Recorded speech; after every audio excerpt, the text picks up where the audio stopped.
Having travelled the mountain pass, we now find ourselves within the sweltering heat of the volcano, home of the Sage of Red Eco, as well as home to histories both recent and ancient. We spend today's episode theorising about what role in the world may have been played by the Volcanic Crater. The Red Sage's hut seems to differ from the huts of the other sages in relation to the materials used. The Green and Blue Sage's hut seem to be constructed from materials symbolic of their powers, wood and hay, and metal and machinery respectively. The Red Sage's hut continues this trend. The roof is crafted from crudely welded sheets of metal, lending the impression of a huge boiler fit to blow. The walls are decorated with swirling patterns, though I believe this is not intentional, but rather a natural result of superheating rock to form the walls. The process of vitrification may have caused the rocks to cool as they swirled, likely held aloft by the Red Sage's power, as he manipulated and moulding the searing heat of these melted rocks. For all we know, he may have lifted the constituent lava straight out of the crater. No harm in using pre-melted rocks after all.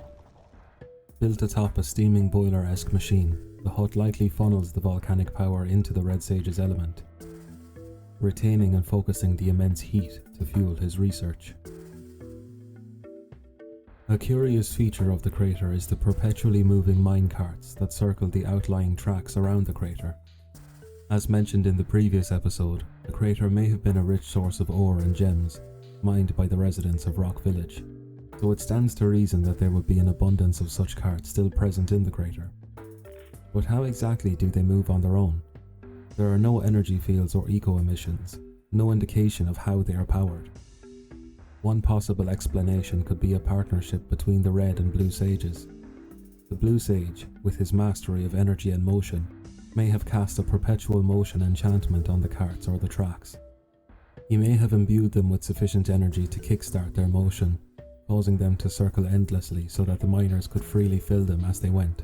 The sages would then utilize their powers to lift the ores from them on the other side, ready to pack them for transport through the mountain pass back to Rock Village. The Red Sage may have personally refined the ore once lifted from the carts.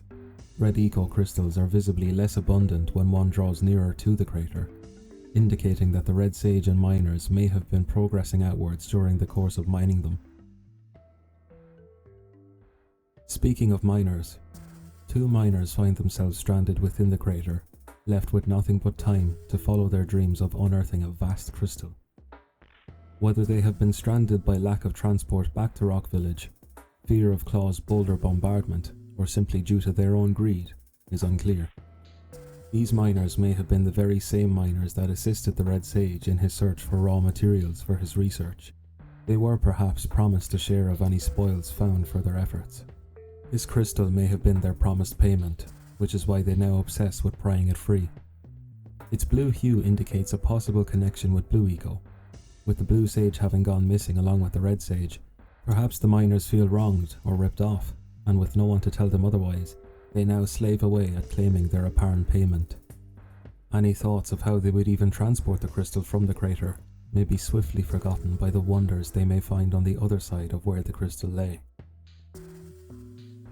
Prior to their obsession, the miners may have assisted the Red Sage with unearthing precursor artifacts buried within the crater.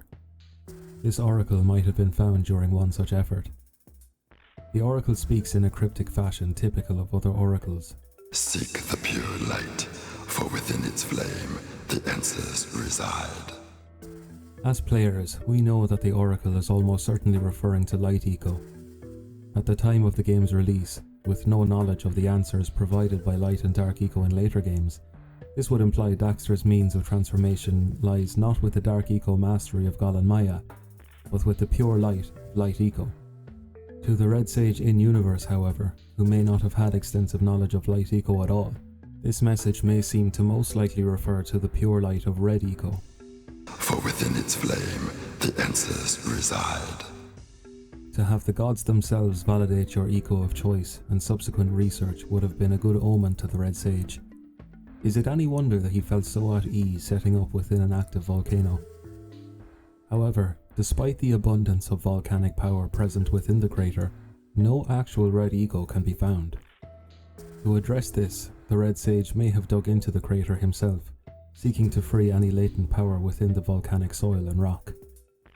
These gas pits may not be a natural formation. The Red Sage may have tried his hand at creating his own vents in order to fuel his work. This would certainly alleviate tedious trips to the peaks of Snowy Mountain to avail of the uncommon red eco vents there. Seek the pure light may have been interpreted as instructions to unearth the power of Red Eco himself, work that went unfinished as Gol and Maya stole him away. The sweltering heat of the crater has me sweating, so it's time we end today's episode. Join me next time as we cool off in the chill peaks of Snowy Mountain.